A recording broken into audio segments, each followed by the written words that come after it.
Talofa, talofa lava, and welcome, welcome. I see there's still some people joining in, logging in. Hi, Lekima.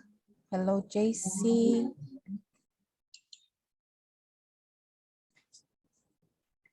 Talofa. Well, hello, everyone. Guess we can start now. Talofa, talofa lava. On behalf of the PLP-ESS partners, the World Bank, ADB, SPREP, and USB, I extend a big welcome to all of our participants joining us from all around the Pacific region. Talofa lava, and welcome. This is our final installment of this third round of virtual training that has been done by our PLP partners over past 2 years. And today it is the final one, and it has come to an end. And so you are very blessed to join this final training session, because it's going to be also another good one. And before we start, I would like to take this time to open us up with a prayer. And so wherever you are tuning in from, join me in prayer. Let us pray. Father God, we thank you for the gift of life. We thank you that you are the source of all good things in our life. We thank you that you are the source of wisdom, and we are blessed for this opportunity to learn, to become better stewards of this environment that you have placed us in the Pacific region. And we thank you, Father, for this wonderful opportunity.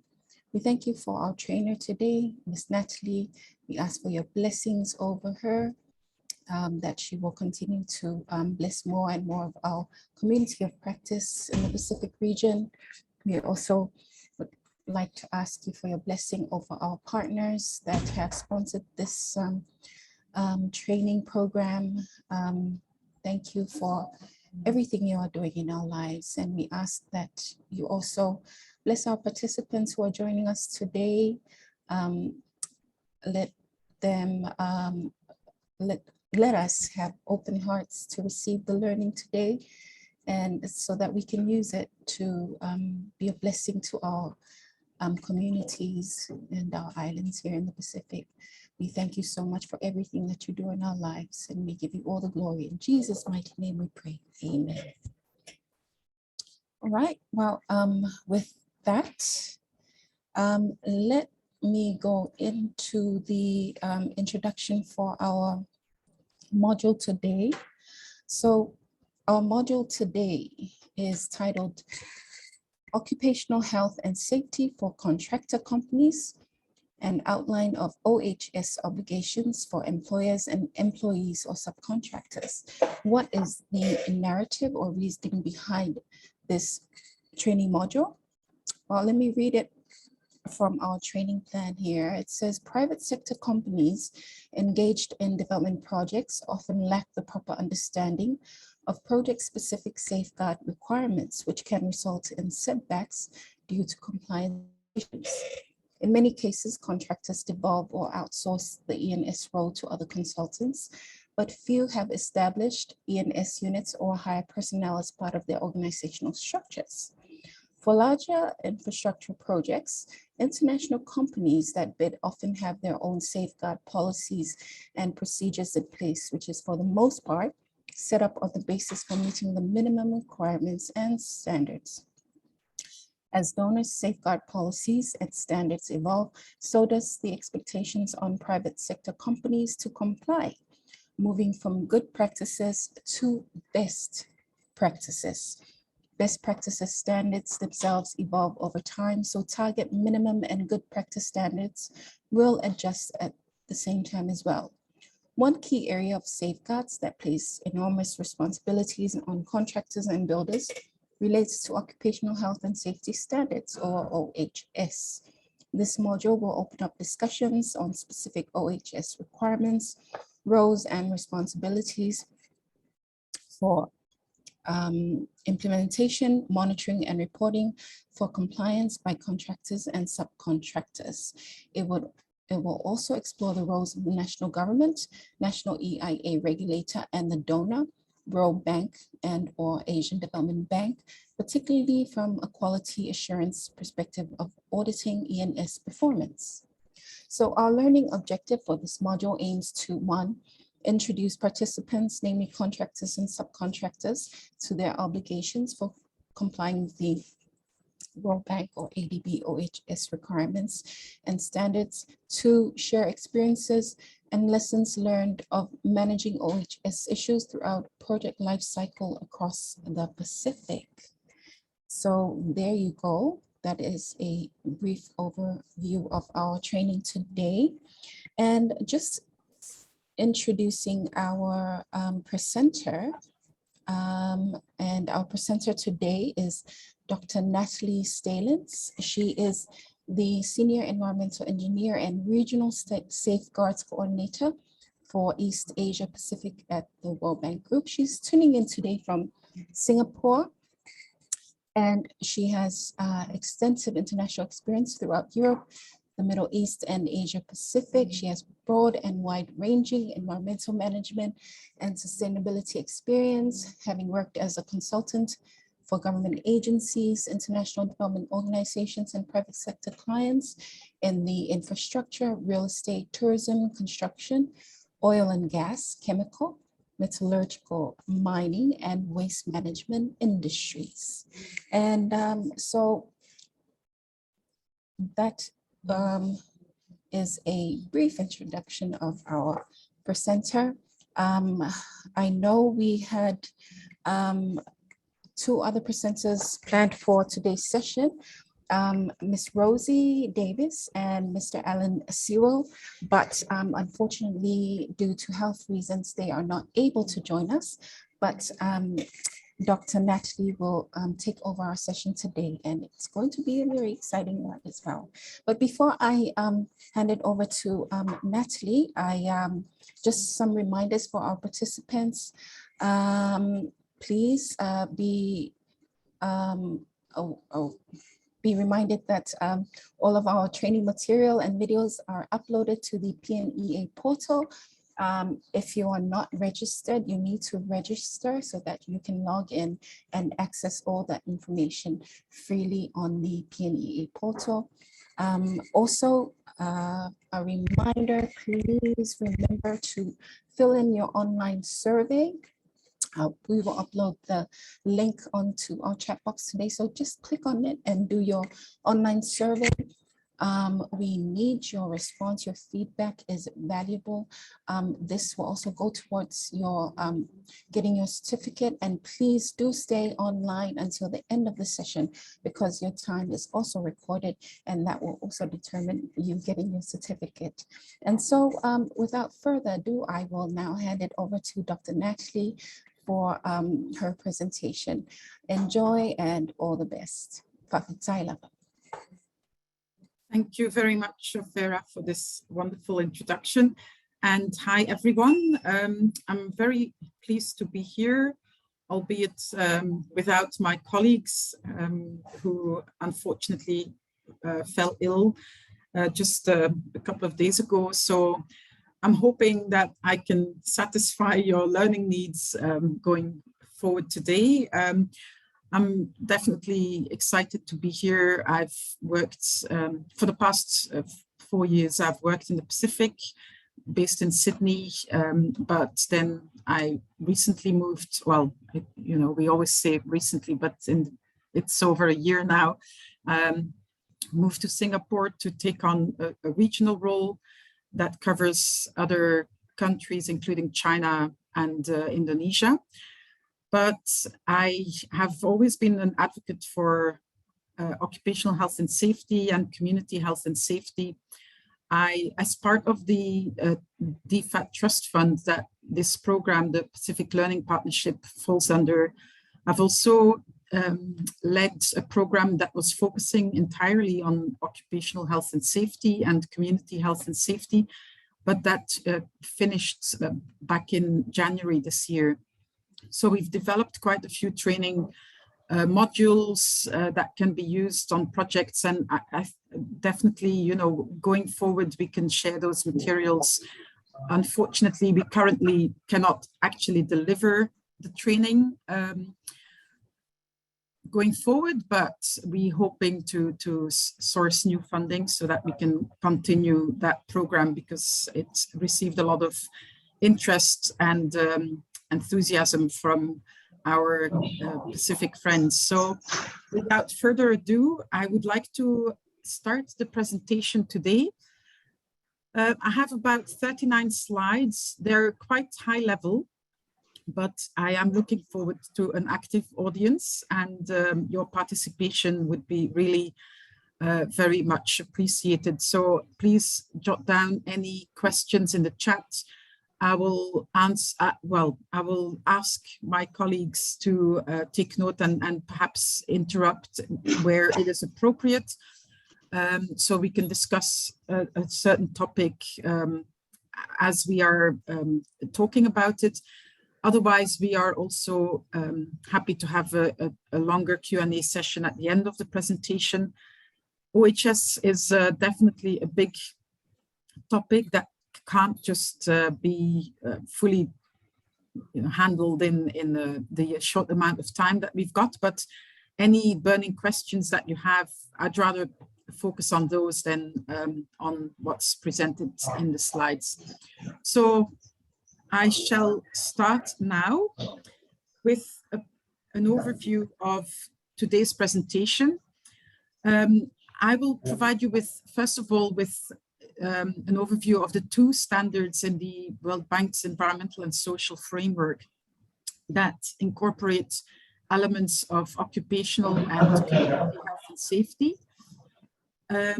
Then we will quickly go through some definitions in the OHS world of things, how OHS and community health and safety are addressed during the project cycle, how to go about identifying, assessing, and mitigating risks, what to do, how to address emergency response planning, and then ultimately also how to respond to incidents. Then we'll have a bit of a chat on assurance and monitoring, followed by a discussion and questions. But please, as I said, if you have any questions whilst I'm presenting, please also jot them down in the text in the chat box. I think, you know, safety has always, or for a very long time, been recognized as a negative force in working throughout the world and throughout the ages. We found a safety saying from the 1900s, which says that safety saves sickness, suffering, and sadness. And definitely that stands true even today. Today, we also have other considerations, not just the personal sickness, suffering, and sadness, but other considerations. And let me start off with some statistics just to put ourselves, you know, in the picture of what big hurdle we are looking at trying to address here. So many people die and many more are hurt at work on an annual basis. Globally, 2.3 million people die from occupational accidents and diseases a year. And that means there are more than 6,000 deaths per day associated with occupational accidents or diseases. In addition, on top of these 2.3 million people that die, there are 340 million occupational accidents and 160 million victims of work-related illness annually. And this is just, these numbers are based on reported numbers. And as you know, the International Labour Organization is the international body that looks after worker health and safety, legislation, convinces countries to ratify the various pieces of legislation and implement them or integrate them in their own national legislation. So they've got these annual statistics, of which you can see the reported statistics here. A lot of additional accidents and work-related illnesses go unreported. So we can imagine that the actual problem is even much bigger than what's reported here. This number of deaths, illnesses, and accidents comes at an enormous economic cost. And the ILO estimates that 4% of global GDP is lost due to occupational accidents and diseases. But it also comes, more importantly, to as a cost to individuals and families. Very often, of course, there's the fatalities, but the injuries can lead to disability, an extended need for care, a loss of income for households and families, but also a loss of self-esteem as the breadwinner in the family feels powerless in providing for his family. Children very often get taken out of school because they need to go to work to make the family survive. And very often when there is a work-related illness or accident in a family, it tumbles the family into poverty. So there is that personal costs, and then in addition, a cost to organizations. And that's where the real incentive is for organizations to take this occupational and community health and safety issue a lot more seriously and ensure the staff and workers are safe, they go home safely every day, because ultimately any incident will come at a cost to the firm, from lost time, from medical costs, from compensating the families of the victims, from additional construction costs due to these lost time events, lost production events. On top of the actual lost time and associated costs, there might be fines, penalties, and construction delays from stop work notices issued by regulators as the result of non-compliance on site. Furthermore, damaged equipment and machinery needs to be replaced or repaired, and that comes at a cost. Insurance premiums may go up and even may actually be withdrawn as a result of serious and repeated non-compliance and accidents on account of occupational and community health and safety. And there may be criminal and civil claims ensuing, including, of course, the legal costs. So these should be adequate reasons for organizations to take occupational and community health and safety very seriously and start looking after their workers and the broader communities they work in. So our environmental and social framework has two standards that consider issues of occupational and community health and safety. And that is an indication of how important we think this is. In our previous operational policies, we also just implicitly implied that occupational and community health and safety was important. I'm sorry, my dog is not very happy with me.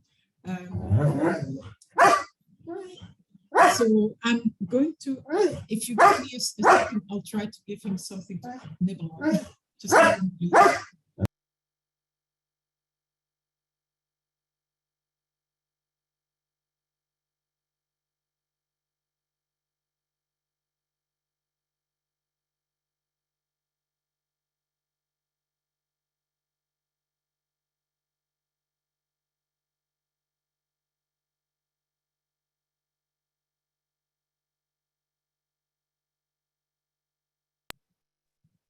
I've got my emergency dried kangaroo stash here to hand.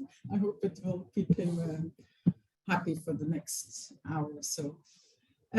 So ESS2 on labor conditions, labor and working conditions is the first of the standards that touches on the importance of occupational health and safety mostly. So this standard promotes safety and health at work. It also talks about other issues like fair treatment, non-discrimination, and equal opportunity for project workers. It protects project workers with particular emphasis on vulnerable workers. It prevents the use of all forms of forced labor or child labor. It also supports the principles of freedom of association and collective bargaining of project workers, but of course in a manner consistent with national law. And it also provides project workers with accessible means to raise workplace concerns, and that could include occupational health and safety concerns. Now, you will have seen in the past presentations that as part of our standards, we have particular instruments or environmental and social assessments or management plans that are particular to the concerns of some of these standards. So the instruments, as we call them, that talk about the issues covered in ESS2 include a labor management procedure, which sets out the way in which project workers will be managed in accordance with these objectives of the national law and the ESS2. So that also touches on provisions for occupational health and safety for all project workers, be they government officials, contractors, supply chain workers, and so forth.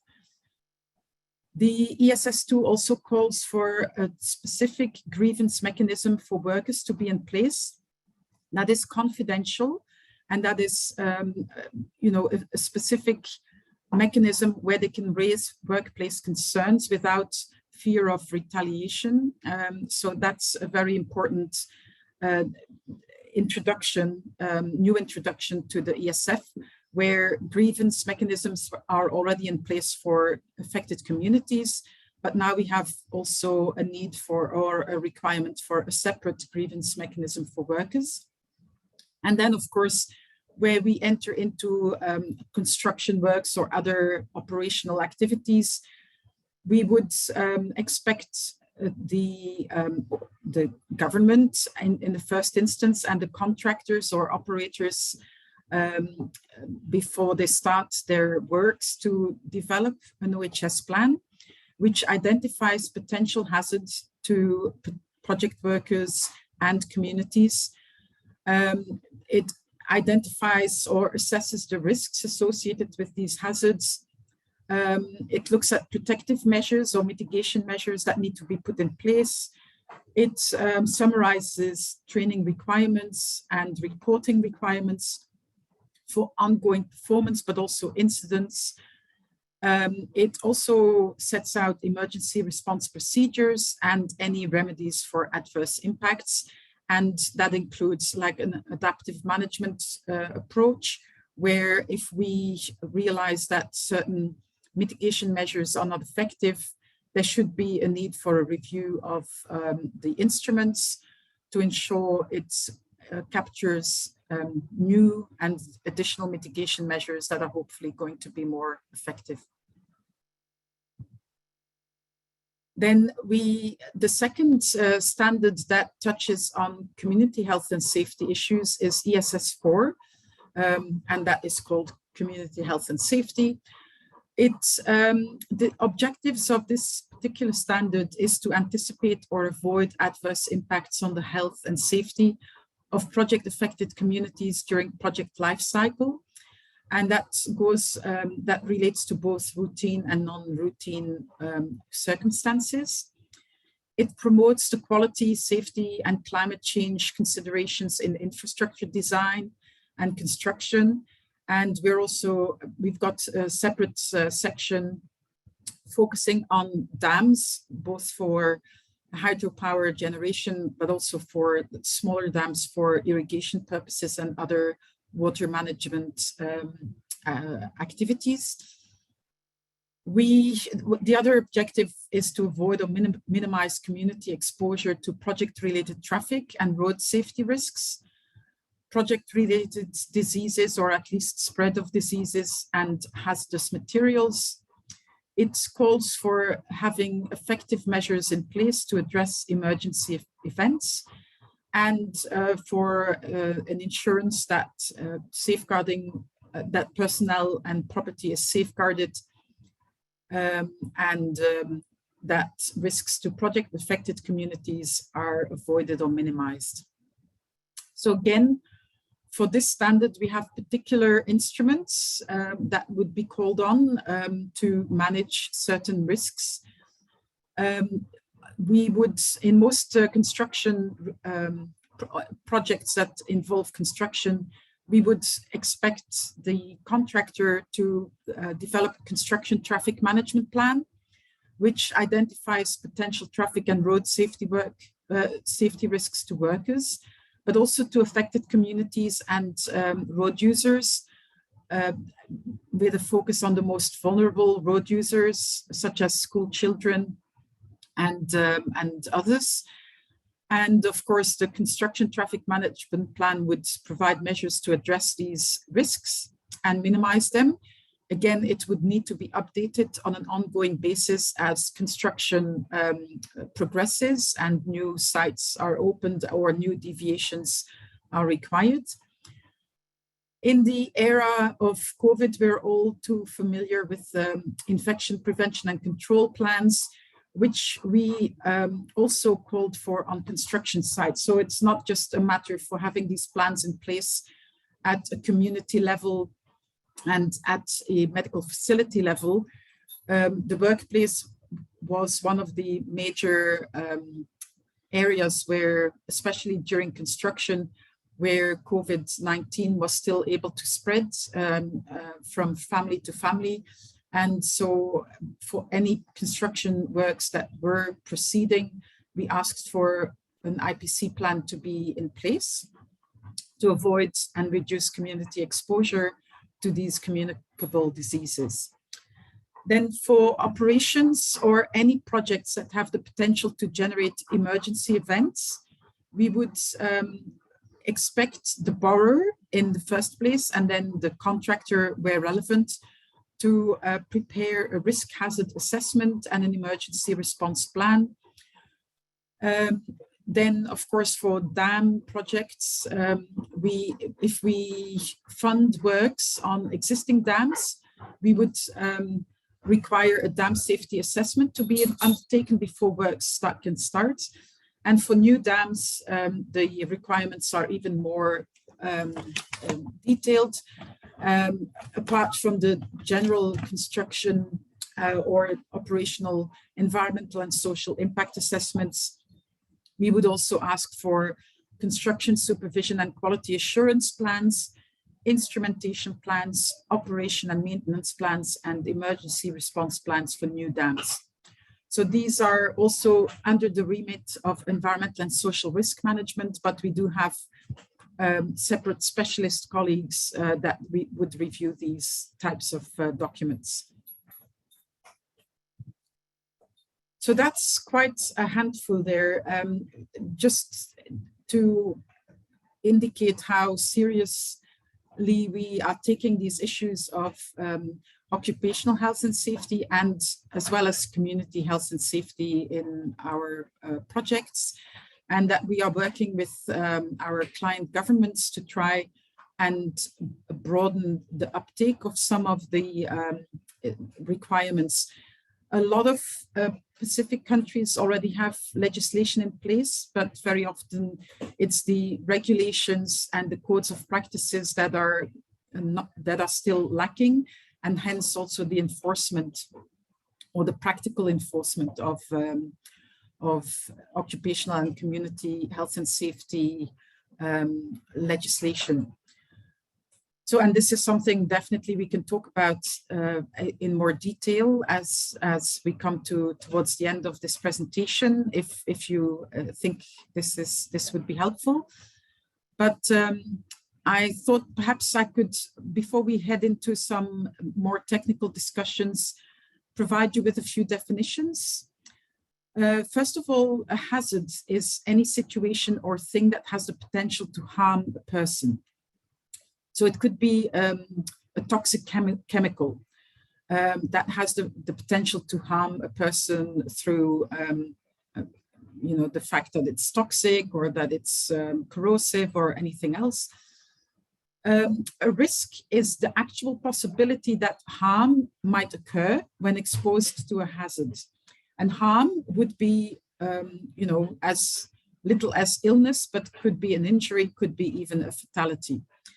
And we'll go a little bit more into the detail of risks and how we identify them and how we classify them.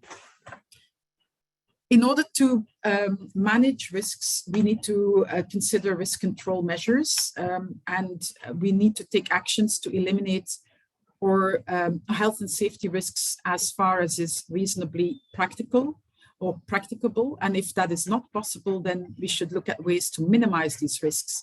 So the priority is to eliminate them. If we can't eliminate them, we would minimize them, again, as far as is reasonably practicable. And we've got this acronym in OHS language, which is ALARP. And that means as low as reasonably practical or practicable, and which relates to the level of risks we are exposing communities and workers to. Of course, as I said, the priority is to eliminate, because that will also eliminate the risks of associated with that hazard. And then in terms of the control measures, there's a number. There's administrative control measures, which would be work methods, a process or a procedure designed to minimize risk. It could also be training. It could be regular inspections. So anything related to administration of risk management measures. It would not include an engineering control. An engineering control is a physical intervention to prevent injuries or accidents from occurring. And that could be, for instance, a machine guard on operating equipment. And we also have another control, which is the personal protective equipment. We'll have a look at the hierarchy of controls later, but it shows the hierarchy of control is something you're very familiar with from environmental and social risk management. The same principles are applied in occupational and community health and safety risk management. So it's a way of controlling risks ranked from the highest level of protection and reliability to the lowest. We'll come back to this, but I now would like to spend some time on addressing how occupational and community health and safety is addressed throughout the project life cycle. So it's very important to start as early as possible, and with the and as soon as a project is conceptualized and designed, we should be there assessing the risks and throughout the entire life cycle. So we shouldn't, when we design a project, we shouldn't just look at the actual design issues, but also how is this facility going to be operated? What are the risks associated with the operations, and can we design them out? And then ultimately, what will the risks be when we close this facility? What will be the residual risks and how can we prevent them or minimize them or eliminate them? Preventing them is the same as eliminating.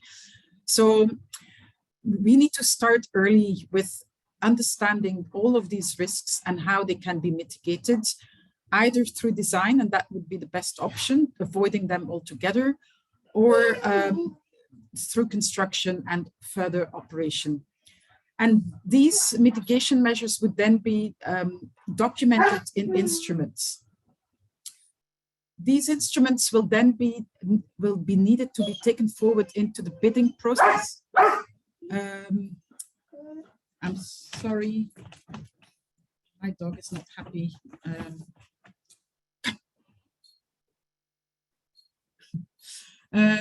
So the bidding process should really reflect all the requirements that we, and I'm talking here about the project's owner or the government that is undertaking the project, and definitely also the World Bank as the lender and any other lenders. We would expect the contractors to be responsible for taking on board these occupational health and safety and community health and safety risks throughout their scope of activities and duration of activities. So we would expect contractors to ensure that there's a process in place for managing construction health and safety risks.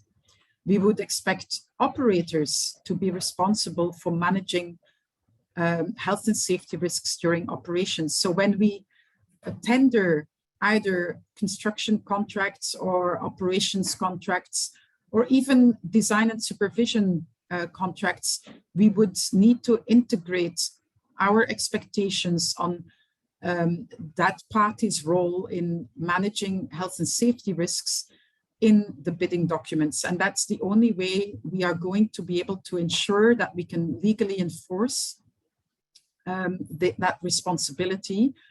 And so by integrating things in the or requirements in the bidding process and ultimately in the contracts.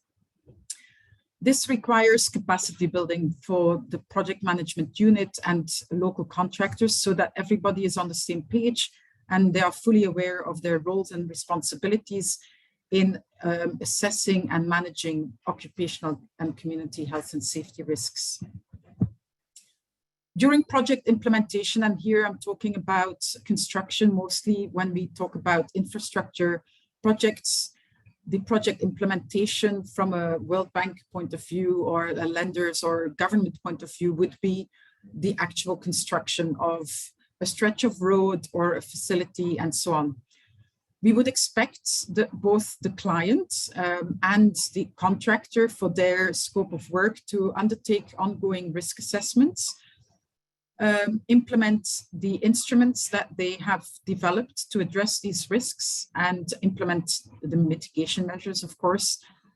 The contractor would have their site-specific occupational health and safety management plan that would be approved by the borrower. Very often they would have a design and supervision consultant in place whose responsibility it is to not only approve these management plans, but also enforce them and monitor their implementation and performance.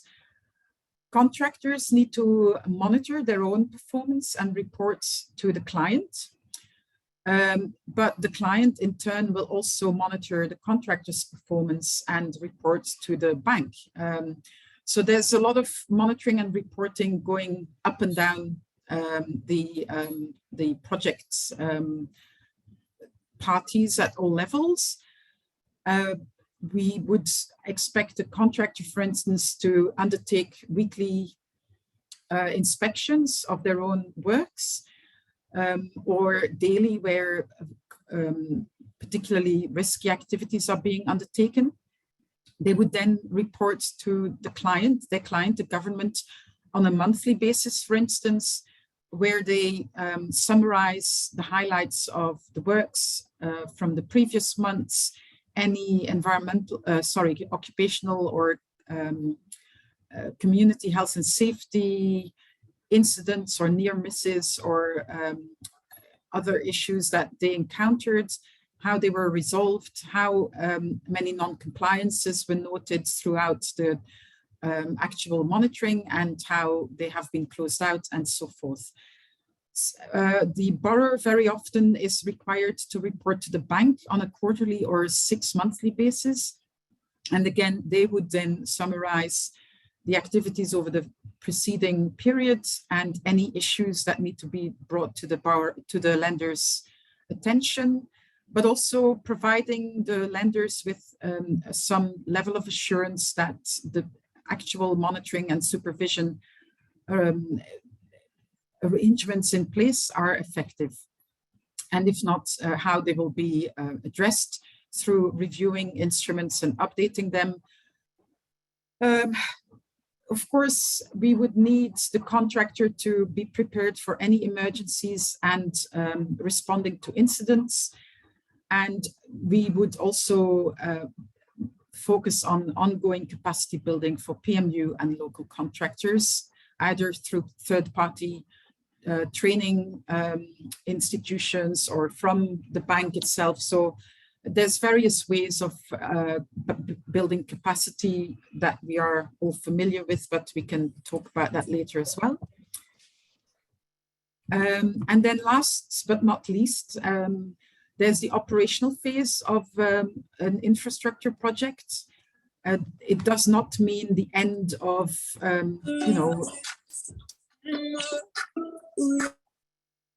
Sorry, is someone trying to come in here? No, it's okay. It's okay, Nancy. All right, then I'll just press on. So during operations, we will have very different risks, but nevertheless, they need to be addressed as well. So in this case, it would be the operator. Very often, it's going to be the government. So the contractor will hand over the asset at the end of construction to the government. Or even if the contractor operates the facility for a number of years as part of the contractual arrangements, at some stage it will be handed over to the government as a government asset, and risks will need to be assessed and mitigated on an ongoing basis as well. So we would do that again through certain management plans, for instance, to address risks associated with chemical use. We could have a chemical waste storage and disposal plan. So anything, you name it, it could be an emergency response procedure for a hydropower project. It could be anything really. Again, the same goes, there would be a need for ongoing monitoring and reporting. Very often at this stage, the operational stage, the bank or the lenders will not be involved anymore, but the operator would still need to be reporting to the government if the asset is still in the hands of an operator. And the government, the ministry may have to report on the performance of the asset to other ministries. So monitoring a collection of data and ongoing monitoring and reporting remains very important. Where necessary, where we see or experience that mitigation measures are not effective, there could be a need for a review and update of the instruments. There need to be ongoing drills and updating of any emergency preparedness and response plans. Same goes for incident management. The procedures may need to be updated, but as a minimum, of course, they should be implemented as and when an incident occurs. And again, PMU or government and local contractors still involved in the operations of the asset would need to undergo continued capacity building and training. The last phase of a project is closure. We think very often we think about projects with a certain timeline, like a mining operation, an oil and gas operation. But buildings also have a life, a design life. Roads have a design life. What do we do when we reach the end of that design life? We need to ensure that the asset or the site, as a minimum, is left in a safe, stable, non-polluting and self-sustaining condition. If for instance, the asset, the building becomes structurally unsound, it would need to be demolished and the materials, demolition materials removed from site so that it can be left safe, stable and non-polluting and self-sustaining. Slopes and of, for instance, quarries that we've used for sourcing aggregates would need to be knocked down, revegetated. Dams may need to be filled in or stabilized. This needs to be done by the operator before they evacuate the premise, and would need to be inspected and reported on. The regulator should sign off on the safe closure of the site. And of course, there should be a consideration for ongoing community safety where, for instance, a site was contaminated and a decision was made that no remediation was needed. Based on the future use of that site, there would still be a need for ongoing monitoring to ensure that the contaminants are stable, they are not spreading to nearby sites, and so forth. So this is how we would address occupational and community health and safety throughout the project lifecycle. And again, happy to have a chat about this further down the presentation, or if there's any burning questions now, happy to take these now as well. I'll just give people a chance to come in if they feel like it. Any questions, everyone? If you have any questions at this point, feel free to raise your hand or type it in our chat box. If not, we will continue. Yes. Okay, so then we now go into some of the nitty-gritty of how do we go about managing health and safety risks. First of all, it's important to understand and identify the hazards. Just a reminder, a hazard is an item, a thing, a situation that has the potential to cause harm, and harm can be injuries, illnesses, fatalities, and so forth. So how do we do this? How do we identify hazards? We can do this in a workshop setting. And we would, in that workshop, we would have representatives from all levels of the organization, from workers up to management. We would have the designers in that workshop. We would have the owners in that workshop. We would have the contractors, if possible, in that workshop to understand the hazards at all project lifecycle stages. Of course, this is not a one-off exercise. It would need to be continually revised and updated. Once an asset is in place or the construction starts, we can also identify hazards whilst we are undertaking workplace inspections. These should then be documented, of course. It's important to involve employees because they are people on the ground. They know exactly what they're dealing with and what is safe and what they feel is not safe. So it's very important to hear their views. Again, it's advisable to establish a health and safety commitment so that we have the old workers have someone to turn to or have a committee to turn to with their concerns. And it's and in turn, communities could also know where to raise concerns and how they will be handled. When an incident occurs, we would be doing an investigation and analysis, which would identify additional hazards that led to the incidents. So again, these need to be taken on board. We can't just have an incident investigation report and walk away. We need to learn from our mistakes and ensure that the incidents are not repeated by addressing the hazards. We can also review equipment manuals and MSDSs or material safety data sheets to gain information on potential hazards associated with the use or the operation of equipment.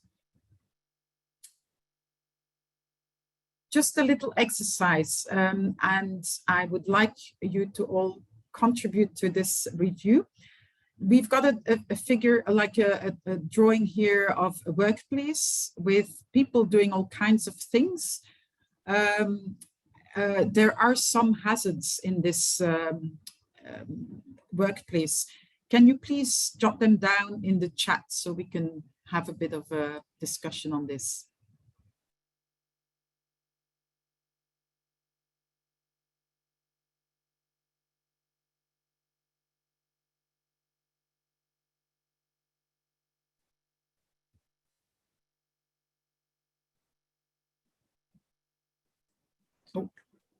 Okay, we've got an answer from Malakai. Kaufusi, open pits. Lavinia, improper footwear. Rachel, high heels. Derwin says loose electric wire. Solomone, the ladies dressed near the machine. Edward says hydrocarbon spillage. Basin says lady using phone. Marissa says lady not wearing proper work outfit. Rachel says poor lifting technique. Lavinia says skirts. La Meko says use of phone, not concentrating.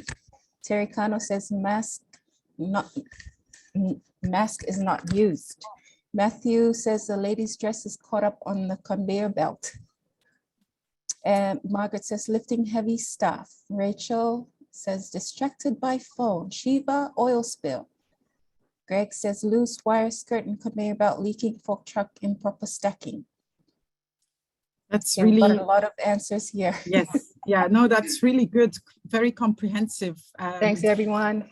Thanks everyone. Yeah, you're definitely getting all the points.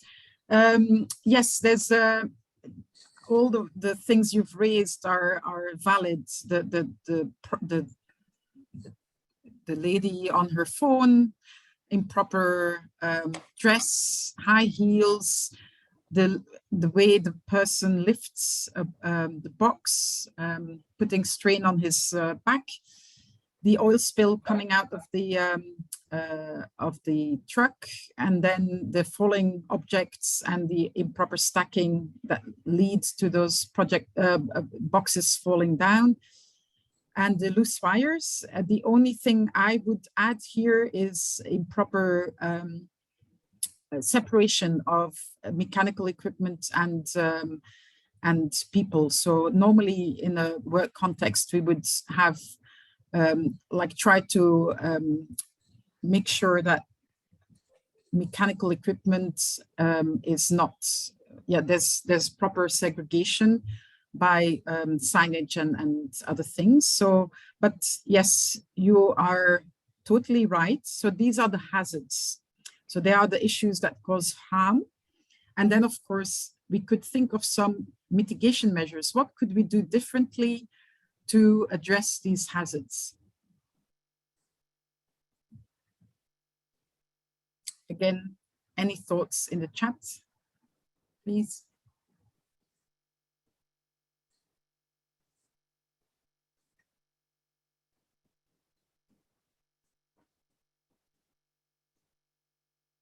Toolbox sessions, warning signs, standard operating procedures, workshop training, machinery designation areas, proper induction. Yeah, so the workers wearing proper clothes, maintenance, PPE, restrictions of phone use during performing tasks, Ruth says provide PPE wear. Okay. Thank you. This is extremely interesting. we are now going to head into a session on mitigation measures. It's a session sounds really long, but it's just a few slides. Sorry, Natalie. Before we go into that, can I please direct your attention to a question that was raised from your previous slides from Margaret. She asked, do you have any checklists and spreadsheet for the assessment of OHS risks on site? I think we can come up, of course, risks are very site specific and they're also very task specific, but there definitely are spreadsheets available or checklists available with common risks, you know, things to look out for during site inspections. So I could go through my documentation and share that with the group, or share that with Ofera, and she can post it on the share drive. So OHS checklists. Okay. Sure. Okay. Can we continue? Yes. Okay. All right. So I'm going to come back to your responses to the mitigation measures. First of all, we're just going to spend some more time on hazards. So typical high hazard activities are those that can result in death or serious injury. And again, can you just name some of the risks that you see here in the picture? They are, again, in the lingo of occupational health and safety, if you are familiar with that language. The top left one, what would that person be doing?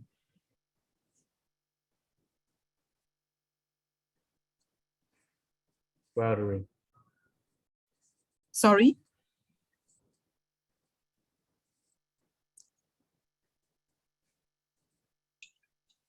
Is it welding?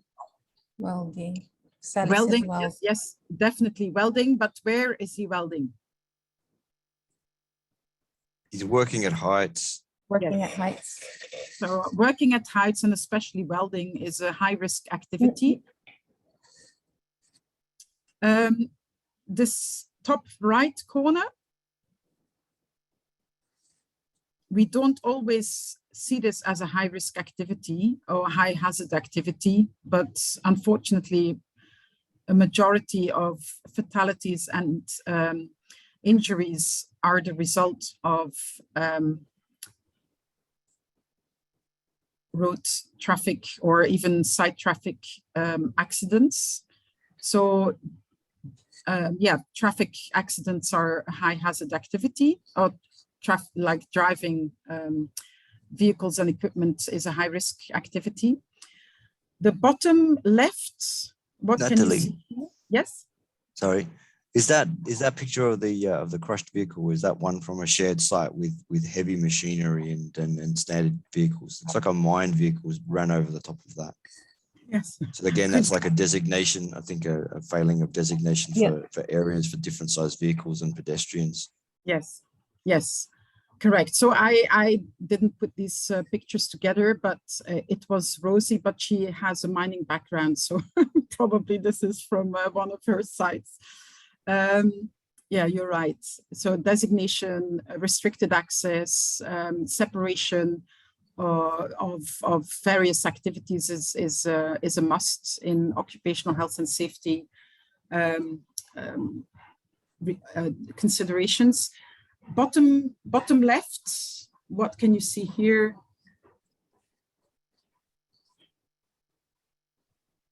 Landslip, Matthew says landslip. Yeah, it's a landslip, and more likely than not, it's a quarry operation that has gone wrong. So yeah, quarry operations are also high hazard activities. Slope stability is a major issue. And we've had instances in the Pacific Island countries as well, where we've encountered major landslides as a result of inappropriate quarrying activities. And then the bottom right corner.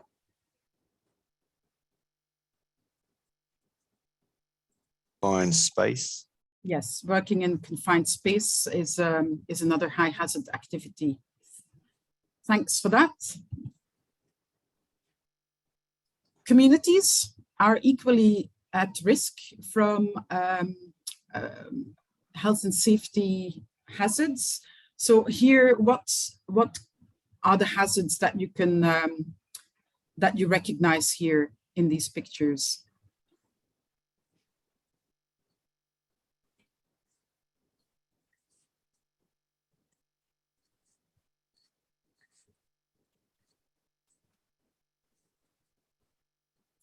Okay, I'll give you a hand.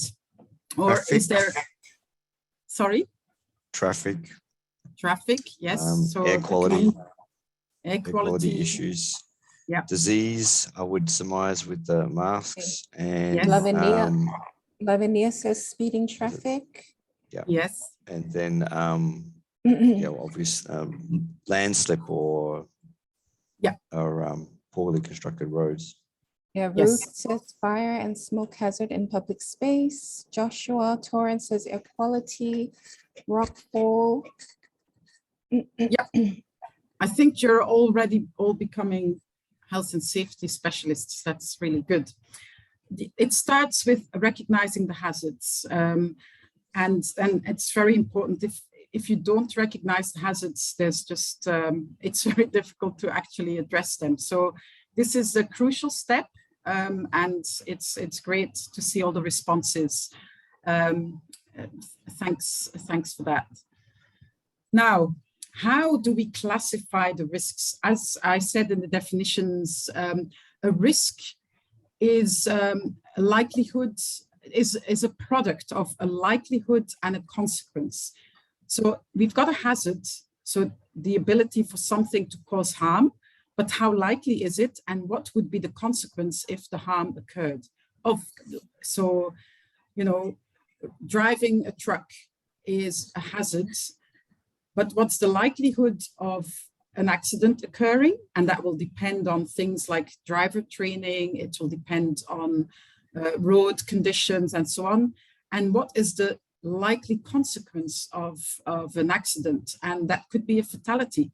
So for instance, we classify risks using something that's called a risk matrix, where we set out the likelihood on the x-axis and the consequence on the y-axis. Likelihood, there's different versions of these risk matrices about, but we go very often from very likely to highly unlikely. Some may be more quantitative and provide probabilities like 1 in 100, 1 in 1,000, 1 in a million. And then the consequences can range from negligible injuries to fatalities or multiple fatalities.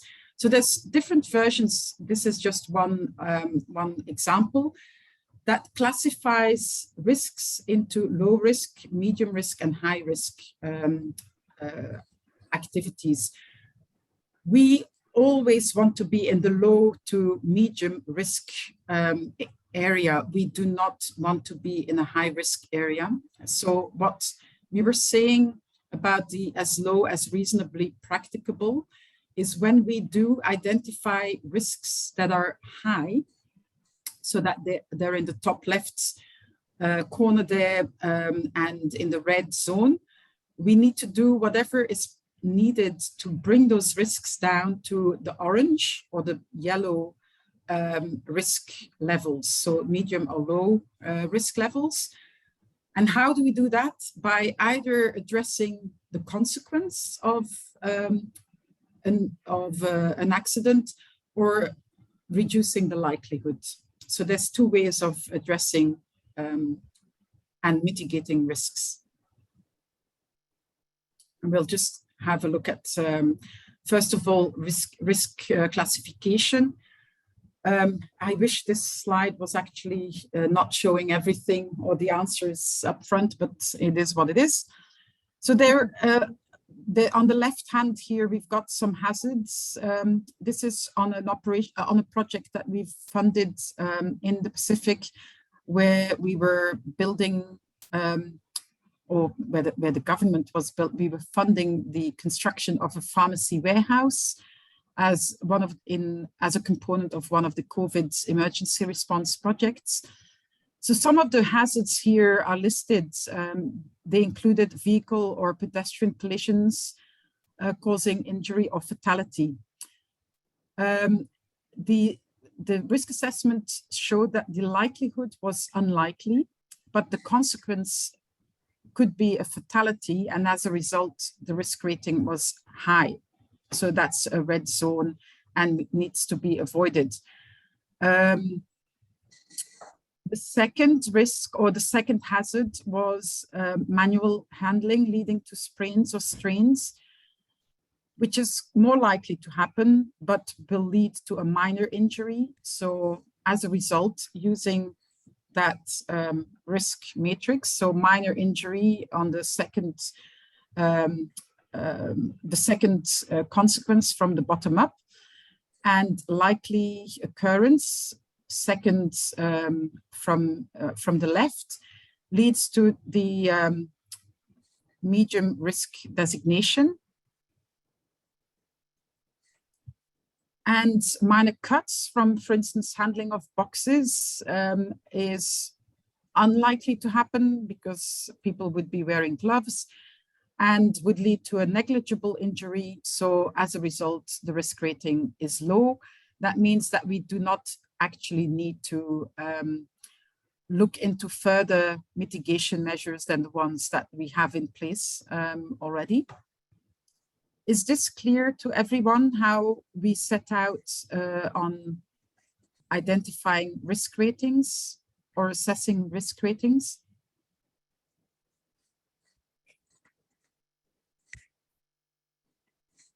If there's no interjections, I am assuming I can proceed. Yes, please, let's see. So, yes. So the next step is to mitigate the risks, especially the risks that are in the high risk zone, because we would not be able to proceed with any high risk activities, but also look at opportunities to further reduce the medium risk activities. So the objective of risk mitigation is to reduce the probability or consequences consequences of a risk event to an acceptable threshold and define appropriate responses. We've got two pictures here. How, on the left-hand picture, how do we reduce the probability of a risk here in this picture?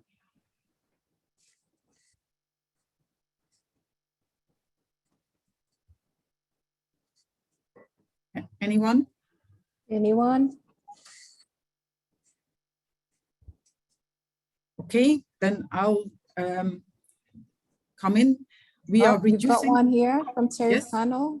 Terry Cano says using the signboard. JC Signboard. says signage. Yes.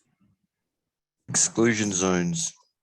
Yes, exclusion zones. So, Solomon says place a secondary fence in front. so yes, we are preventing access. We are implementing exclusion zones. We are providing signage. So these all reduce the probability. For someone to enter, they would have to climb a fence and, you know, deal with the barbed wire. So yeah, it's definitely reducing probability of people just walking in and getting electrocuted.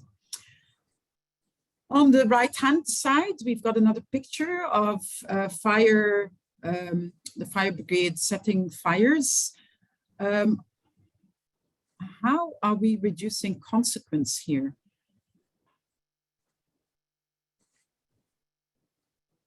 I'm curious, is this something that is practiced in the Pacific? I know about it a lot being Australian, but do we use backburning in the Pacific?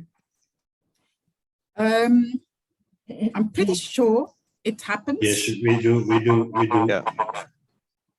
Thank you, Yeah. Especially in pine plantation, big pine forestry. Yeah. Malachi says larger bushfires. Wendy Betsy says doing controlled burning. Marista says controlled burning. Very good. You're a very good group. I feel like I'm just, you know, talking to the wrong people, but it's good to have the discussion. But I'm very happy to see that, you know, you're all on board with this and you understand, you know, you understand hazards and you understand how to classify risks and then how to mitigate risks by either reducing probability or reducing consequence. So, you know, that's really fantastic. Again, I'm preaching to the converted here. The hierarchy of controls is part of standard day-to-day ENS risk management, but also health and safety risk management. So we've got the risk mitigation hierarchy here, which starts with elimination. The best cure is to eliminate risks altogether.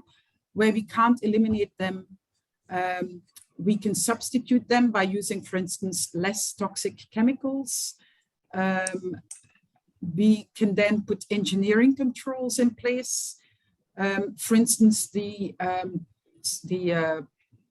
example, the workplace picture that we commented on, the lady's skirt getting dragged into the conveyor belt, that could be avoided by machine guards.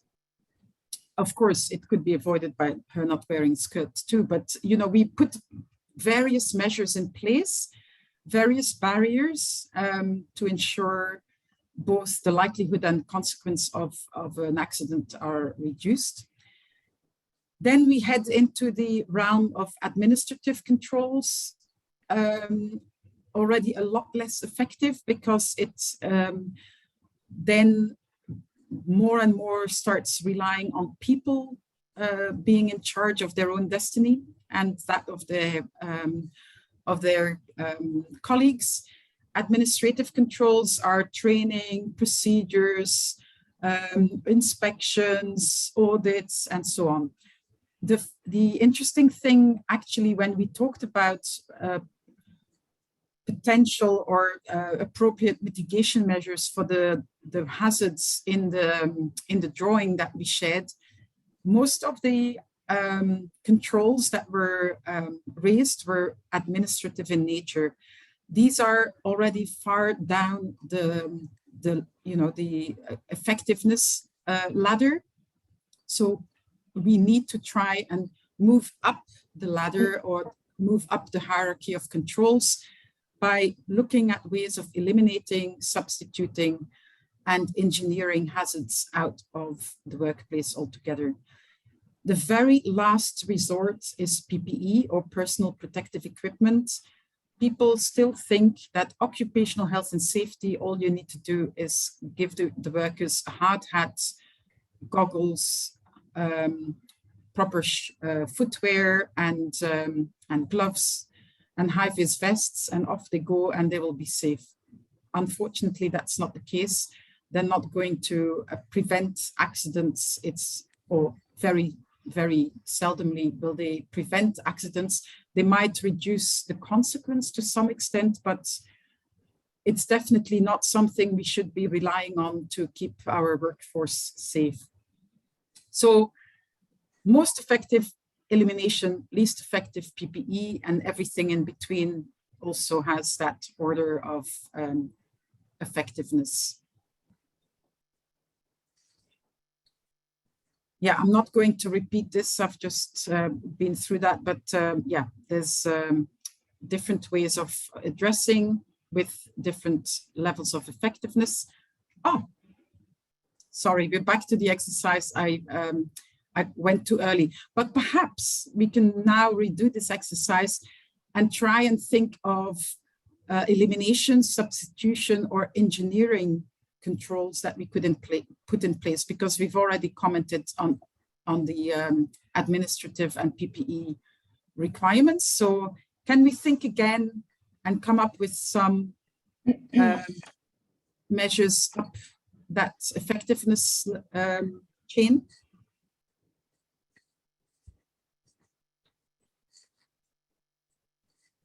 Natalie, we have a comment here from Malachi saying project design to encourage elimination and substitution. Yes, yes, definitely. And we could do that, for instance, by preventing, mobile equipment to be interfering with workers on the ground through proper signage, and have designated pedestrian access roads or paths and areas, and designated equipment operating areas. What could we do with the electrical wires?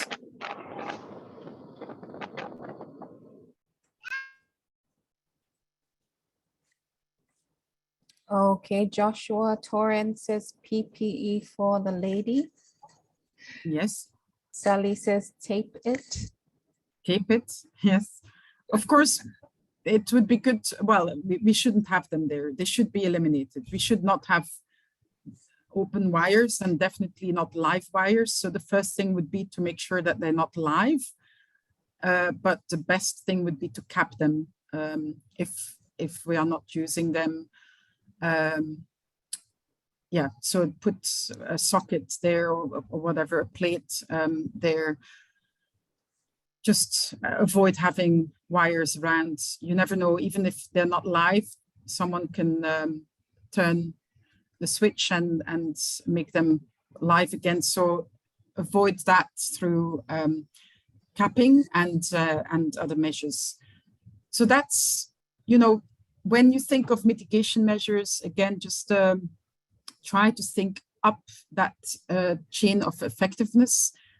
Try and think about ways to eliminate them altogether, substitute them, or put engineering controls in place, like a machine guard on the conveyor belt.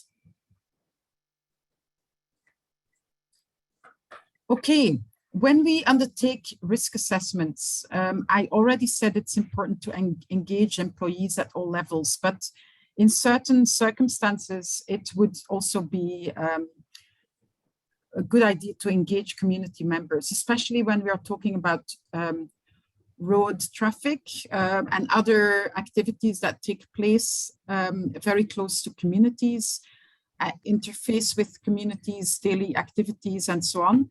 It would be advisable to have community members represented in the risk assessment exercises. Risk assessment is really the basis on which to develop management plans and procedures, in consideration of the hierarchy of controls, being PPE and admin controls being the least effective, so being last in the list. Emergencies, despite being, as prepared as we can, they still happen, and so we need to be prepared to respond to emergencies. So an emergency plan is a plan that sets out requirements and instructions for workers and others in the case of an emergency. An emergency is an unplanned occurrence, an unplanned eventuality in a work setting, in an operational setting. It could be a fire, an explosion, a medical emergency, a search and rescue, an incident with hazardous chemicals, a bomb threat, armed confrontations, and even natural disasters. So, and we cannot avoid natural disasters, but they do have an impact potentially on our operations, and we need to be prepared to respond to them.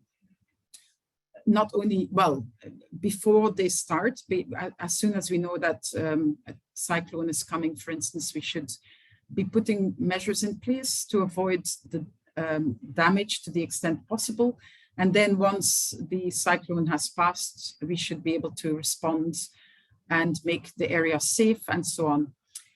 So emergency plans consider both the workers and the communities, and includes effective responses, evacuation procedures, notification of emergency service organizations at the earliest opportunity, provision of medical treatment and assistance, and effective communication between authorized persons and all people at the workplace. So there has to be a system in place. There have to be teams, emergency response teams in place with certain authorizations to communicate, to notify, and to instruct responses. They need to be tested. These emergency procedures need to be tested, and including the frequency of testing needs to be determined. And then, of course, all workers need to be informed, trained, and instructions given in relation to how they should do their part in implementing the emergency procedures. So mock drills are very important and would address these two latter components of a good emergency response plan.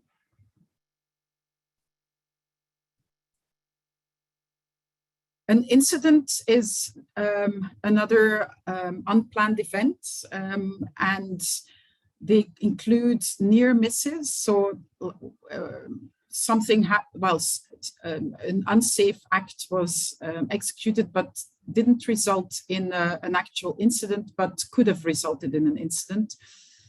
Other incidents include minor injuries, equipment damage, or even major injuries.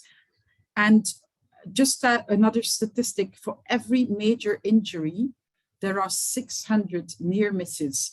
So 600 prior indications that things are not the way they should be, and things could go wrong.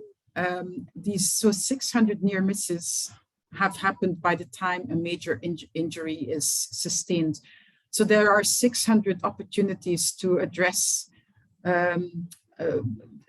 ineffective working methods or ineffective mitigation measures before an actual major injury is incurred. So this is again something to really consider and take those near misses seriously as a way and an opportunity to learn.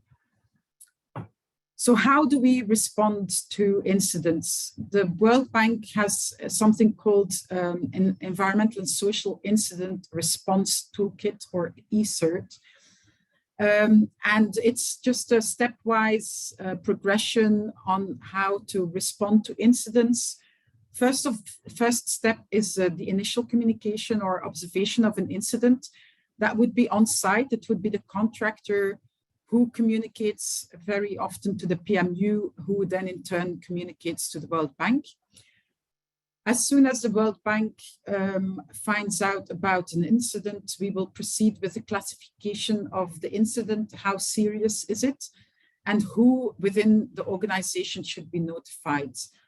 So we have different levels of incidents, and we will, depending on the seriousness of the incident, we would go up to the senior management level. Otherwise, we might, like for not indicative incidents, we would just keep it within the task team and potential country director level, but not further. We would expect the same activities or notifications to happen, of course, in country to the regulator as and when required. This would then be followed by an investigation. What happened? How did it happen? And why did it happen? We very often call this a root cause analysis for serious and severe incidents. So it's a very structured assessment of what led to the incident and what were the underlying causes of the incidents and where the actual mitigation measures failed. Following the investigation, it's time for a response. What are the remedial actions? What are the preventive measures to ensure the incident does not reoccur? We will be looking at developing a remedial action plan that sets out immediate actions, medium-term and long-term actions in order to put the measures in place to avoid long-term recurrence of incidents and long-term effective management of risks. Finally, we would be following up, have all the action items been closed out satisfactorily, were they effective, what are the lessons learned, and then take this into new projects. The lessons learned are a very powerful way of improving health and safety risk management procedures. Not going to go into the detail, but we have 3 risk incident classifications. Indicative incidents are relatively minor and small scale, but again, very useful in allowing us to understand the hazards and the effectiveness of mitigation measures in place. Serious incidents are then those that cause significant harm to the environment, workers, communities, or natural or cultural resources. They're more complex or costly to reverse and may result in lasting damage or injury. They require urgent response, could pose reputational risk to both the government or the bank or the contractor even. And it could also be the result of a failure to implement ENS measures with serious impacts or repeated non-compliances. So when we experience repeated non-compliance, we may elevate an indicative incident to the serious incident level. Lastly, severe incidents are those that cause fatalities or great harm to environment, workers, communities, and natural or cultural resources. It results in high levels of lasting damage or injury, also require immediate responses, have significant reputational risk, and they could also be the result of failing to remedy serious non-compliances on an ongoing basis. We would require a root cause analysis to be undertaken for serious and severe incidents. And over the past year or so, we have delivered root cause analysis training to all our countries and the PMUs in countries where we have projects with the potential to cause serious and severe incidents. So I hope some of you were part of these trainings. Just to practice your skills in classifying the incidents. The first scenario is runoff from a building site polluted a stream and there were dead fish in the stream for more than a week. Would this be an indicative scenario, indicative severe or serious incident? And I'll just pop up the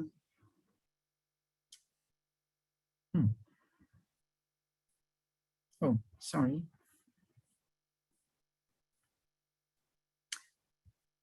The definitions again. So we've got runoff causing dying fish. Would this be indicative, serious, or severe? So Solomon says serious. We've got serious from Margaret, severe from Sally, and Greg says severe if the fish are fished by the community. Okay, yes, it's definitely a serious incident. The severity would definitely also be a function of, you know, the type of pollutant that was that entered the stream. But because the example or the scenario says that, you know, there was a limited time during which dead fish were observed, perhaps that was the end of it, and the pollutant got flushed, and hence we are talking about a serious incident. But again, it's open to debate. Yes. The second, yeah. The second scenario is a car accident involving the PMU's vehicle and one person dying. Would this be indicative, serious, or severe? We've got severe, severe, severe. Yes. severe. Anything involving a fatality would definitely be a severe incident. And lastly, trucks delivering materials to a construction site are generating a lot of dust along the main road.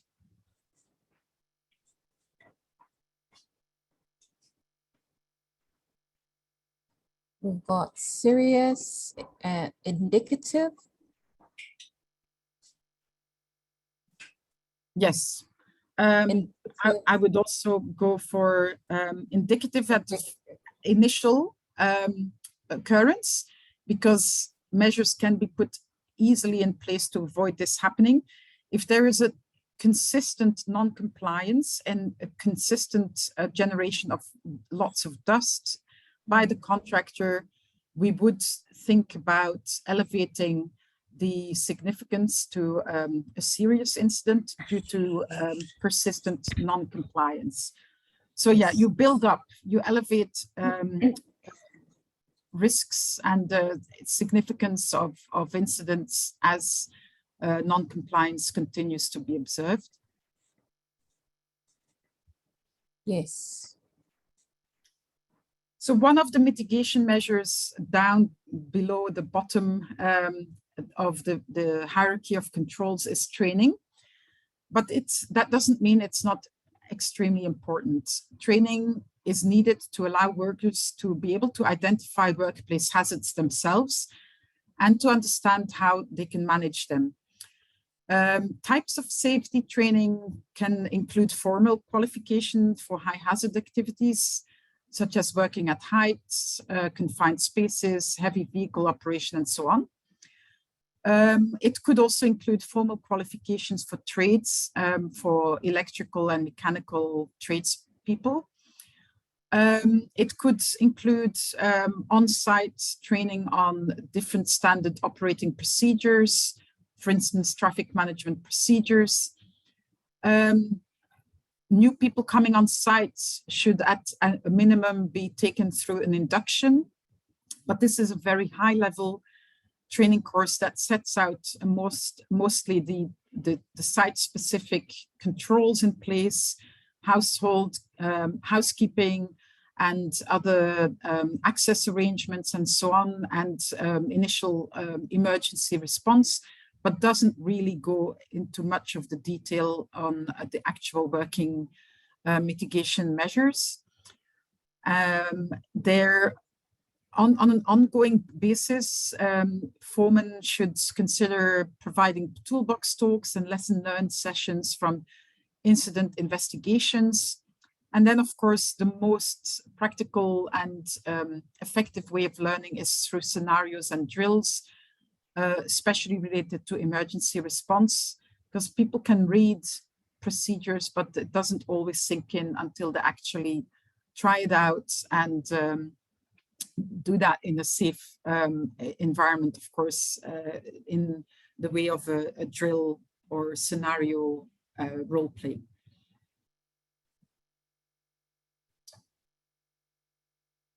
Another very important aspect of good occupational and community health and safety risk management is assurance and monitoring.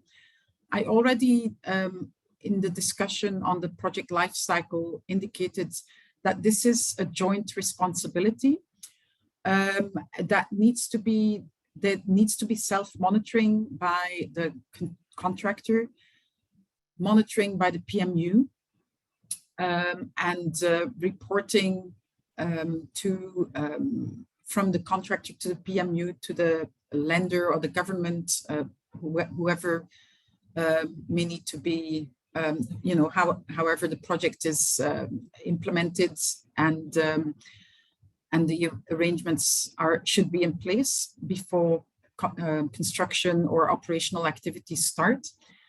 So examples of monitoring are formal audits, informal site inspections, workplace interactions, worker or union inspections, incident reporting and hazard identification. So there's many ways of monitoring. There could also be a collection of baseline data and statistics, and we're going to have a little slide on that as well. Why do we monitor? It's not just to write a report and shelve it. We monitor to be able to address immediate concerns. We monitor to analyze findings, to investigate incidents, near misses, and identify hazards. Use these findings to inform response, review, and update of mitigation plans, and perhaps also continue the monitoring or change the monitoring regime, change the frequency if we see kind of quite severe and repeated non-compliances. We may need to up our monitoring frequency.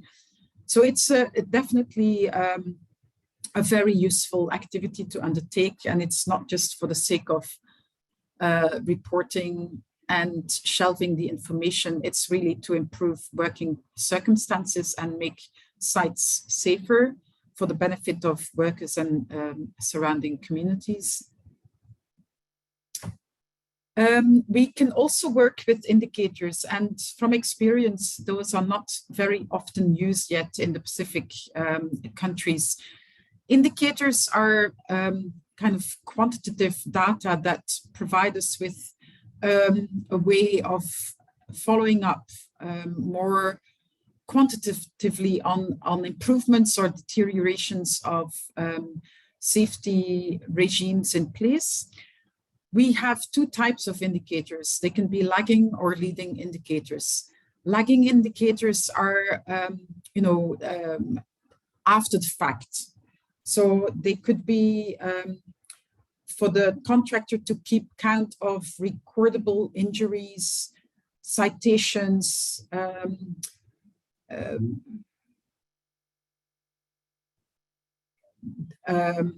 injuries, lost time incidents, fatalities, worker compensation claims, needing to take people off the job and giving them new responsibilities because they've been injured.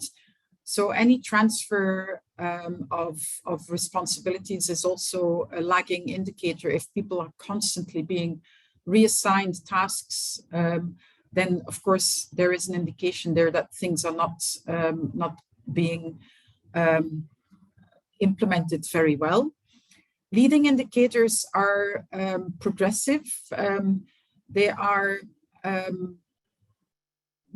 avoiding more serious incidents through investigations of near misses, observations, behavioral observations, training records, department safety meetings, employee perception surveys, trainee scores on post-training quizzes, and preventative maintenance programs. So both of these types of indicators have their uses. Lagging indicators allow us to learn from our mistakes, whereas leading indicators allow us to make improvements before an accident actually takes place. If we don't learn from lagging indicators, we're not learning from experience, and we continue to get people hurt for nothing, for no good reason. And we are definitely not prioritizing the safety of our people.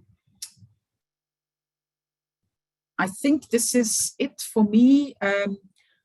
I hope this was useful, and I hope you have learned something new at least. We have another, I think, 20 minutes. Is that correct, for questions and general discussion? So please, Ofera, would you mind being the moderator? Yeah, that's fine. Thank you. Thanks, Natalie. That was a great presentation. We have Joppe here with her hand raised. Go ahead, sir. Thank you very much, Natalie. And yes, the last few slides really interest me on indicators. And will you be able to expand further on the behavioral indicators that you shared? What are some of the examples, one or two examples, please? Sure, thanks, Jope. Actually, safety very much is directly linked to attitudes and behaviors. And we may have all the procedures in place. If the attitude and the behavior is not there, we will not be able to reach the levels of safety that we need. And the behaviors need to be part of the entire organization. There's no point contractors and their management not walking the talk. If they don't believe in safety and the importance of measures being in place, stop work notices being issued to avoid unsafe working conditions, then it will never happen. If workers are afraid of retaliation and do not report unsafe working conditions or fears, then again, the accidents are bound to happen.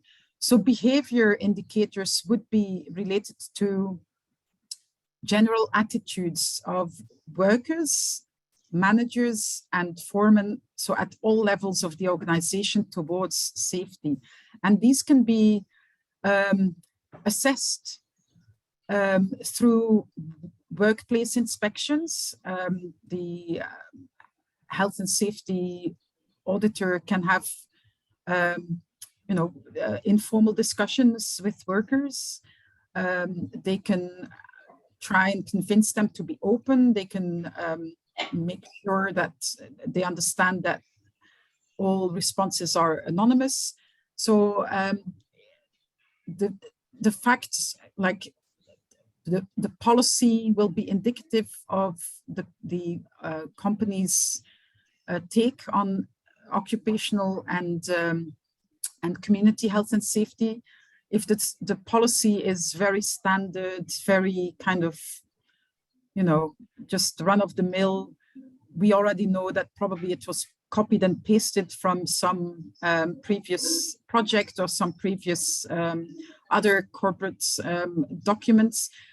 But if it's really detailed, if it really assigns responsibilities, if management commits to putting the adequate resources in place to manage health and safety risks, that is that's a much better indicator of the likely success of the occupational health and safety risk management system. So yeah, it's a very difficult one to actually put measurable indicators against, but it is definitely a very important one. And the attitudes, beliefs, and behaviors are something that needs to be assessed and needs to be addressed. We need to make sure that everybody in the organization believes in what the policy says and believes in implementing the procedures and addressing any unsafe work conditions. So yeah, there's a number of indicators that can be derived to follow up on as an indication of that commitment. Okay, we have a comment here from Margaret. She says changing working cultures is difficult from site work to management level. And then she says only World Bank and other donors promote these good practices, but with local funding projects, there's limited or no enforcement.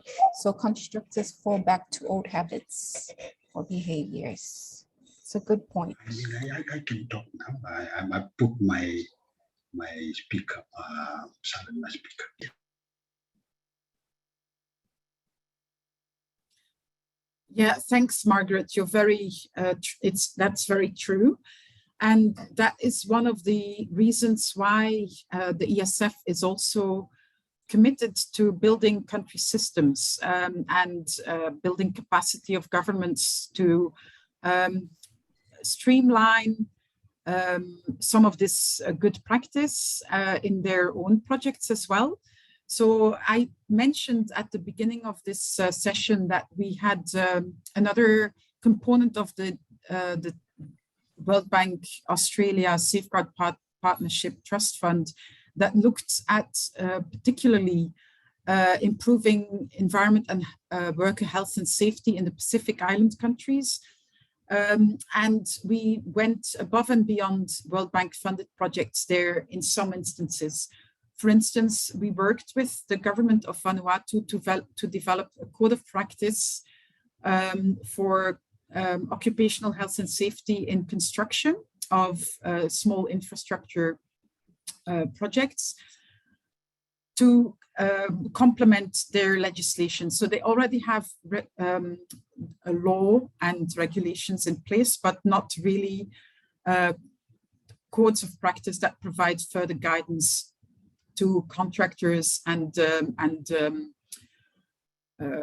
government itself to set out the expectations in terms of occupational and worker and community health and safety. So we are hoping to get some more funding to continue this exercise, because governments are really interested in progressing this, but currently they don't all have the means to do so.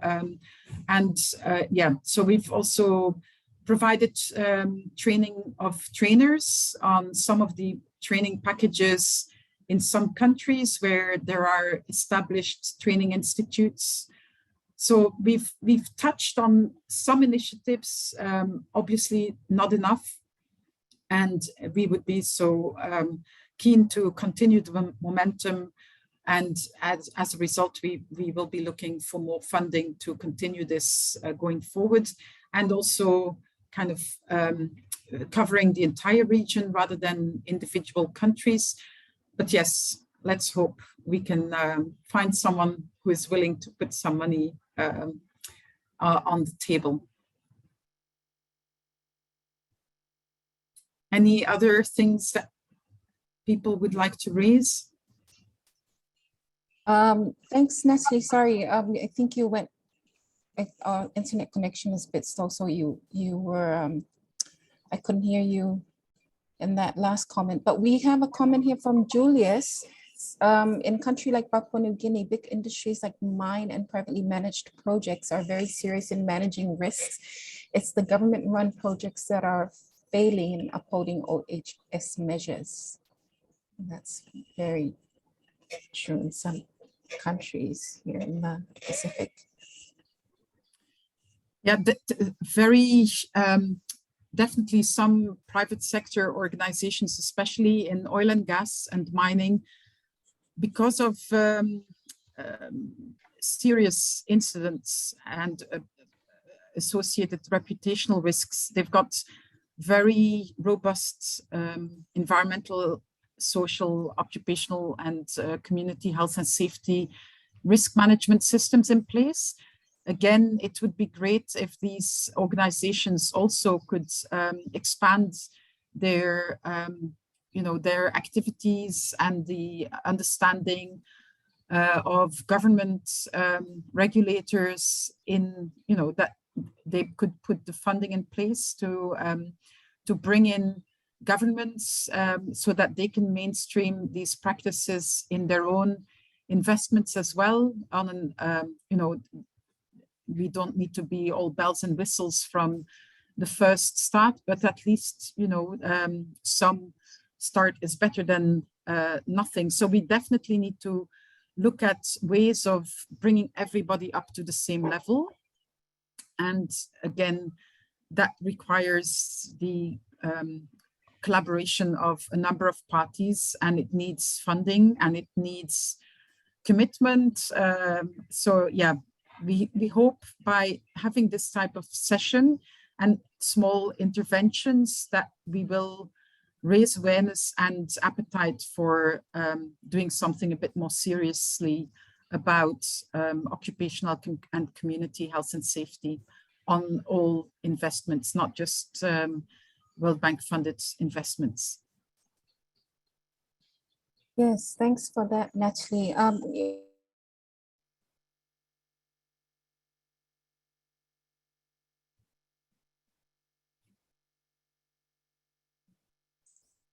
One of the PMUs, and just bringing up the OHS requirements in projects, and I found it very helpful that when you include those OHS requirements in bidding documents, that really ties in accountability for contractors to make sure that OHS requirements are included in part of their work. And also having OHS personnel as part of their team. It really helped with monitoring and reporting to supervisors, and then supervisors to the PMUs. And from there, we can report to the lenders. And so that was very, very significant and very helpful in ensuring that we have those in place. But also my experience with PUMA, development consent conditions, it did help with ensuring that we included OHS in development consents, and just then monitoring together with our MSIL, our Ministry of Commerce, Industry and Labor, that those requirements were followed through. So yes, thank you for this excellent presentation. It's yes, it's very helpful. We have a comment here from Julius. He says 4 and 8 funded projects are strict with monitoring of workplace safety and health measures. And yes, that's something that we were just discussing. Yes. Well, I do believe there are no more questions from our participants. I think everyone is just enjoying all the information that you've shared with us, Natalie, and the examples and the questions. It's very, very useful and very helpful. I'm sure everybody would like to have another follow-up training on this, but I'll just hand it back to you for any final remarks. Thank you, Ofera, and thank you everyone for your active participation. It really helps because, you know, occupational and community health and safety is something we should practice, and just talking about it is not usually just doing much, but the principles are there.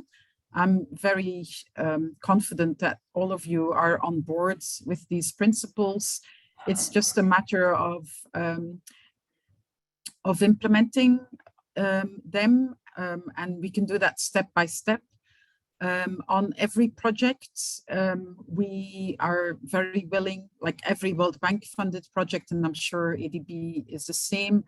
We are very open to include capacity building components on occupational and community health and safety, at least to integrate these considerations in the bank funded projects.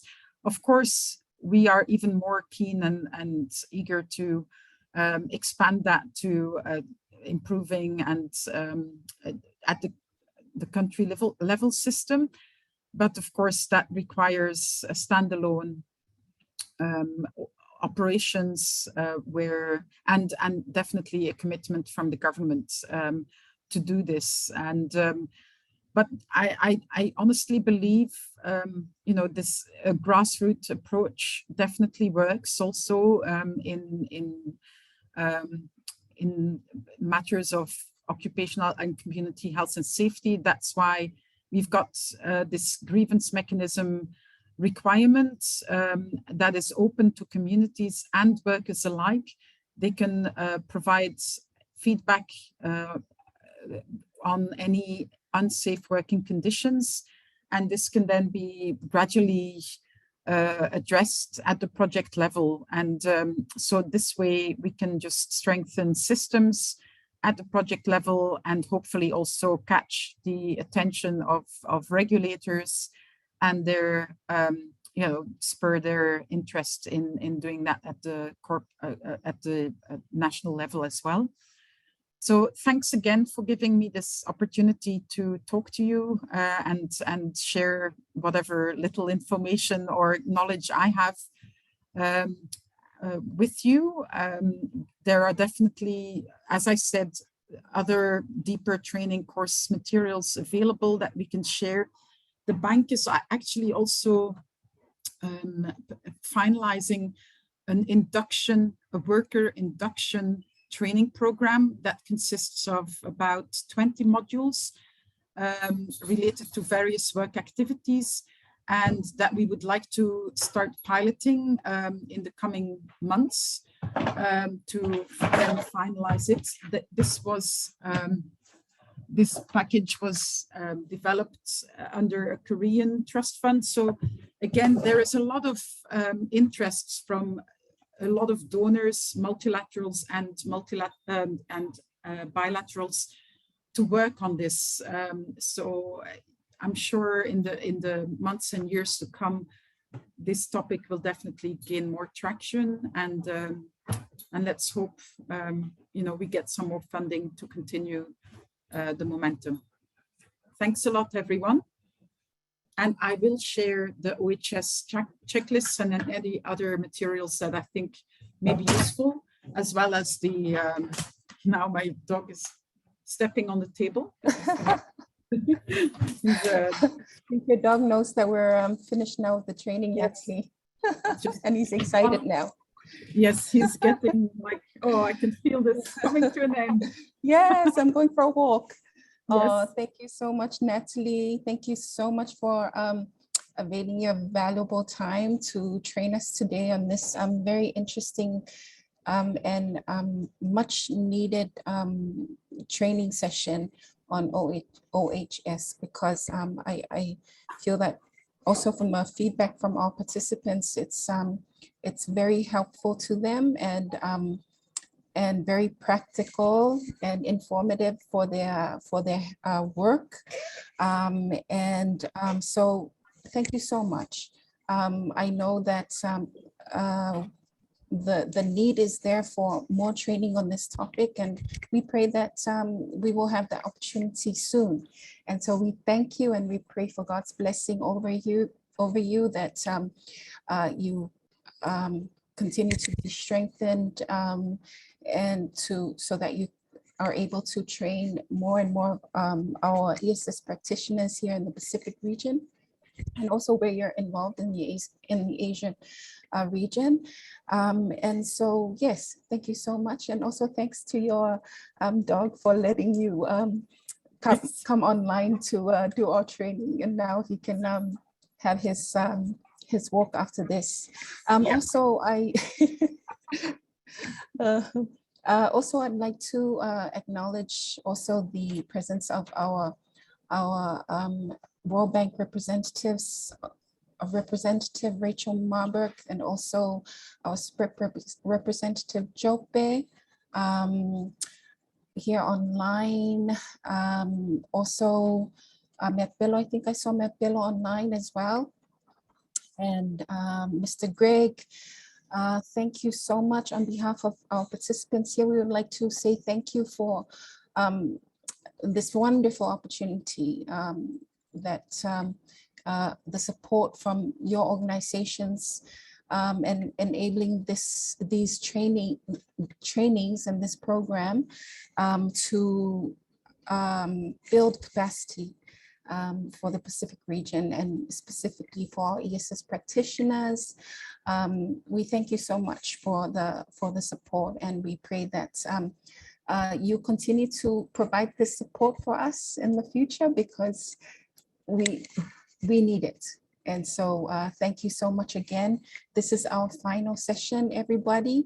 And I would like to say thank you to all our participants who have joined us from the first session up to this session.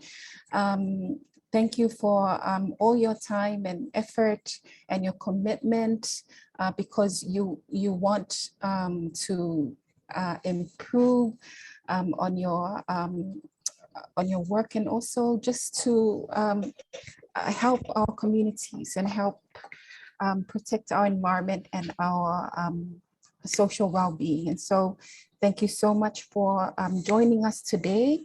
Also, I'd like to do a shout out to our Ivan. Thank you, Ivan, for being our IT support and just helping out with our sessions. We appreciate your help. And I would also ask if you could allow us to take a photo for our final session before handing it over to Mr. Jope and Rachel for their closing remarks. But just reminder, please, everyone, remember to go on our PNEA portal to download the videos and training materials, and for discussions on any of our training modules.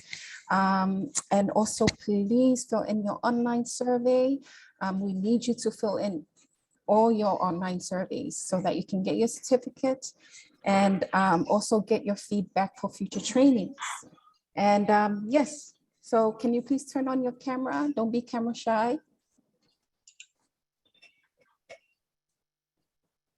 Ivan, when you're ready, 1, 2, 3, cheese.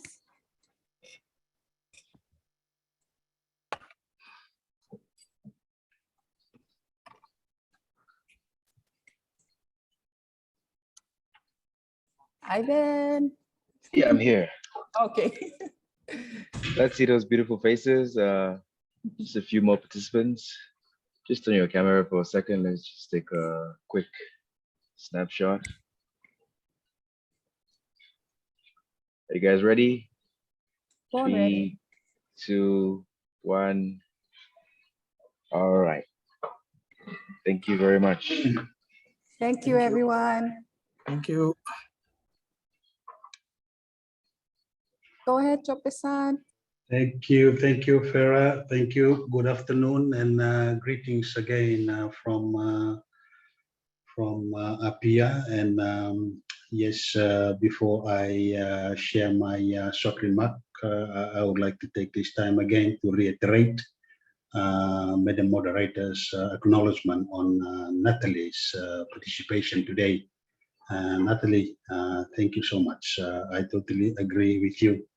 The principles of OHS are here, and all we need to is to have a commitment by the countries in implementing and enforcing the requirement of OHS. And I thank you again sincerely for availing your time to join us in this training session. And it is the final one. To you, my very good colleagues, brothers and sisters, and partners,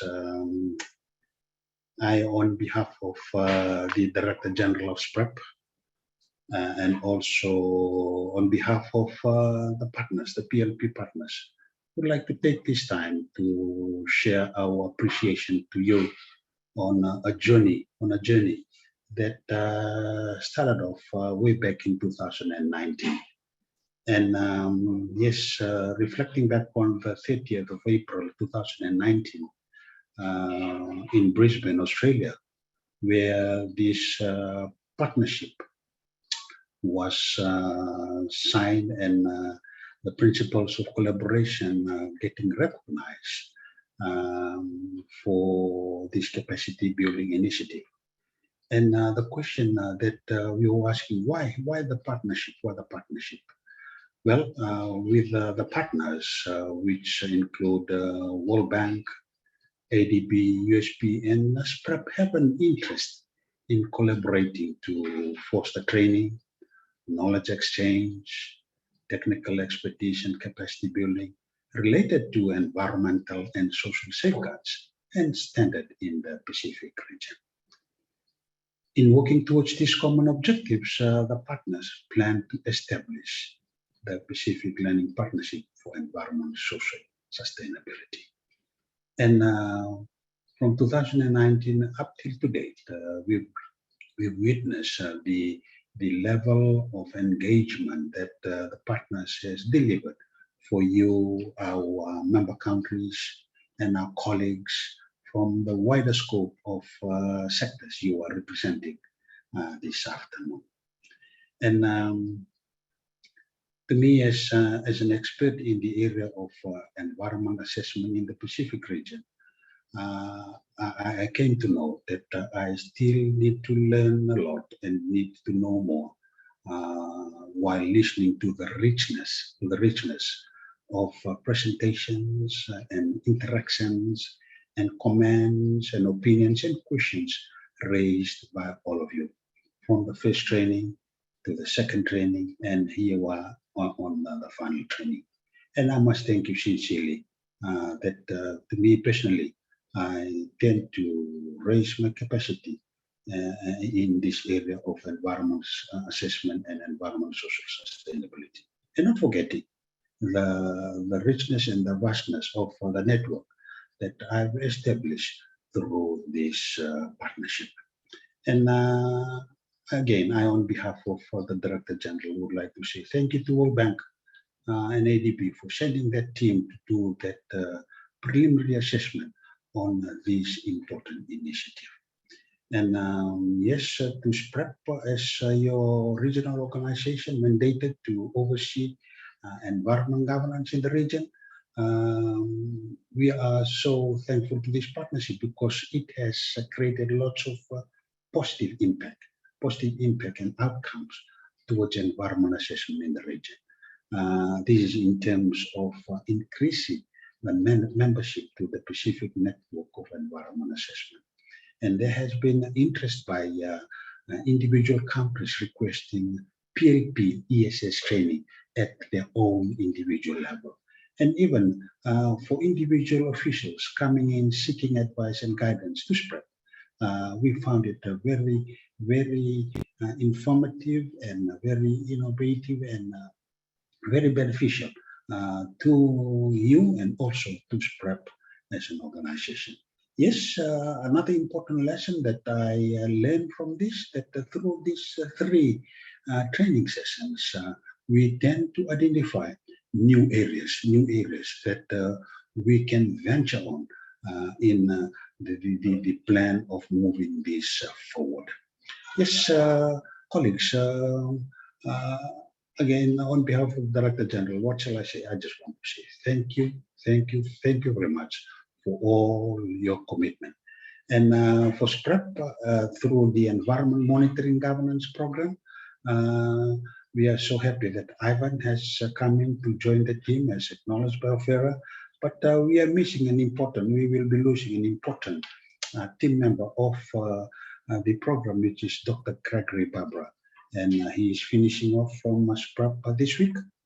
But I do hope that if this program comes back online, we will still see him and get his engagement in the various fields that he will be venturing on come next week. To you, my good families and friends and colleagues and partners, as a way forward on this partnership, World Bank and SPREP again already started the process of our discussion on a way forward, and there will be a Talanoa. There will be a Talanoa taking place in the coming weeks, where we see and evaluate what we've achieved and see how we can move forward from the analysis of the partnership training that we are closing today. To you, to all the presenters who presented, thank you so much. For all your engagement. To Rachel, your leadership is acknowledged and well appreciated. And to our team from ADB, Jean William, she's not here, but we'll convey our appreciation to her if she joins in the steering committee meeting tomorrow. And not forgetting the University of the South Pacific. We do hope that the new program that comes out from this partnership will benefit the environment practitioners out there in the region. Madam Moderator, thank you very much again for you taking over the reign from Mr. Mepel on Mayai. You've continued with the running of the training program and the PLP partnership work program, and we are so thankful that you come on board to complete this work relationship that we are closing today. So with those few remarks, I again thank you very much again, and thank you, Madam Moderator. Thank you, Jope. Thanks, Rachel.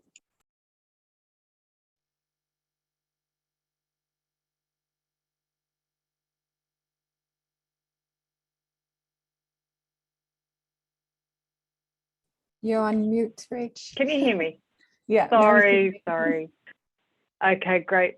I was just saying it's always very difficult to speak after Jope because he speaks so beautifully and has thanked everybody. I would really like to reiterate the words he said. The partnership has been such a great success, and it's been absolutely a delight to work with SPREP, with USP and with ADB in this training and the other activities that we have undertaken. To Ophira and to Mia Palo before, our excellent coordinators, we would have been lost without you. So I'm extremely grateful for all your efforts. I would also really just like to thank all of the participants. We have had incredible attendance at these trainings, and to cast your mind back, if we're even able to do that, before the pandemic, this was supposed to be, some face-to-face training, and I doubt very much that we would have met all of you, that we would have been able to have so many conversations and cover so many topics. And this was a pilot originally. When COVID first started, we thought it wouldn't last very long. We'll try some virtual training, but of course, we've had 3 years. We've had thousands of people attend. We've had, I think, a high of around 90 participants on one of our trainings, but an average of 50 or 60, which is really excellent and beyond our expectations. So I'm so delighted that you've been able to join us. While this is the end of this program in its current form, this training I really hope can continue. So we will be in touch. We'll share with you future efforts as we work together again in future. And I really hope that we can continue to have these conversations about, improving how all of us learn from each other to manage environment and social risks across the Pacific. So thank you to everybody who's presented, who's attended, our partners, our facilitators, everybody who's been involved in this. It has really been a great team effort. And I think it's just been an absolute delight to have worked with you over these last few years. And I look forward to continuing to be able to do so in some way in the future. So thank you very much for joining us today, and we'll see you next time. Thank you. Thanks, Rachel. Thanks, Jope. And with that, we say so far, so far. God bless you. See you soon. Bye, Natalie. Thanks, everyone. Bye, everyone. Thank Thanks you. again.